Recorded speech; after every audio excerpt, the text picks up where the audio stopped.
absolutely beautiful. I would like for us now to move over in terms of moving on to some of the questions that our Sports Mvt online community has sent through to us that they would simply like to ask you. I'll start off with this question from Matapelo. Matapelo simply asks you, what are some of the lessons that you've learned from COVID-19 as an athlete? Lessons that I've learned from COVID is not to take anything for granted. Yeah, and that just tell people that you love. Just tell them your close people. Just tell them that you love them whenever you get a chance while they're still alive. That's what I learned from the COVID. Definitely. Masero sends through this question and she says that you have a lot of pride in terms of representing South Africa 7 times as well. Tell us about that experience and also name some of the tournaments that you've been able to play in. I say I felt honored to represent my country. You know, it is, I feel like for me it is a great achievement because not everyone can do that, and to be able to do it 7 times, that is a huge thing for me. Yes, the experience was great. I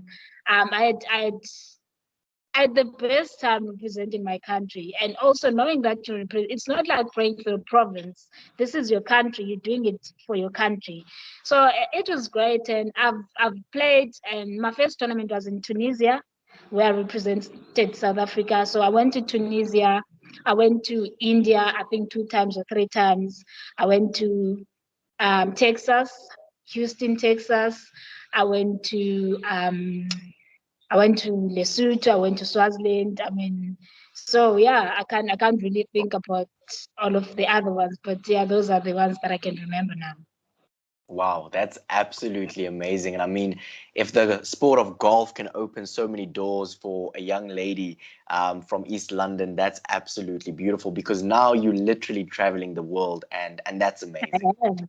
It is great. I would love to move on to this question from Mike, and Mike simply says, what are the challenges of becoming a professional golfer? Honestly speaking, when I turned pro, for me it was just an easy decision because I've always wanted to turn pro. I was just waiting for the right time to turn professional. So that transition from amateur to pro, for me, that was easy. And when I did turn pro, I thought finding sponsors, it's gonna be easy because I've done well as an amateur, but that was not the case.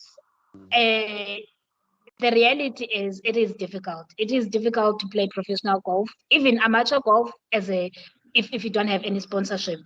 It is really difficult because the traveling and playing different places, it becomes very expensive. So I won't lie, it was very difficult. Yeah, definitely. And I think a lot of golfers actually struggle during that phase of their career because, as you mentioned earlier, you're thinking about your golf game on the course, but you've got this stress lying behind the scenes with regards to your finances. And hopefully more sponsors do come on board to support more ladies in the world of women's golf. Let's move on to this question from Robin. Robin simply asks about mental health. How important is mental health for you as a professional golfer, both on and off the course? Mental health, I think it is 90% of golf is up here. Yeah. You can have the best coach, the best swing in the world, but if you're not mentally strong, you might as well just quit. For me, I never knew how important the mental side was until I was part of the Women's Golf South Africa in 2015, because then I got to meet with sports psychologists and all of that. But before then, and also that's when my golf improved. And obviously nothing comes easy. And also you have to, it's like going to the gym. You have to go to the gym every day to see the results. Same thing mentally, there are exercises that you have to do on a daily basis. But I'd say it is highly important to be mentally strong, especially when you're playing golf. Definitely. Let's wrap up with this last question from Leslie. Now, she asks quite an important question, especially given where you come from and the journey that you walked now becoming a professional golfer. She says, what words of encouragement would you like to share with the next generation of female golfers that come from Mdantsane in East London?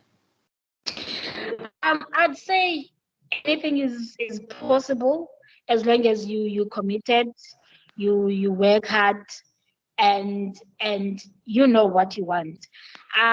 For instance, when I started playing golf, I used to catch 3 taxis to and from the golf course every day, and sometimes I didn't even have money to catch a taxi, but that never stopped me from achieving my goals. I'm a great example for the youngsters out there. Wow, absolutely incredible. From catching 3 taxis to go to practice to now becoming a professional golfer, playing internationally and traveling the world. Trust me that you are an absolutely great brand ambassador for South African golf, but also you are testimony to what is possible when you truly believe in yourself. Thank you so much for your time, Zethu. And of course, we are wishing you all the best in 2022. And of course, for the rest of your career, we as South African golfing fans will continue to watch your journey. Thank you so much for joining us on the Sports Mvt Insider.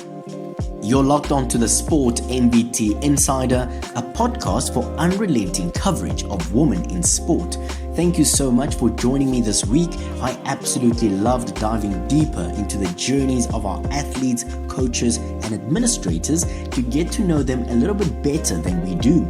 Coming up next week, we bring you another athlete, coach, or administrator, and she shares her incredible and inspiring journey with us.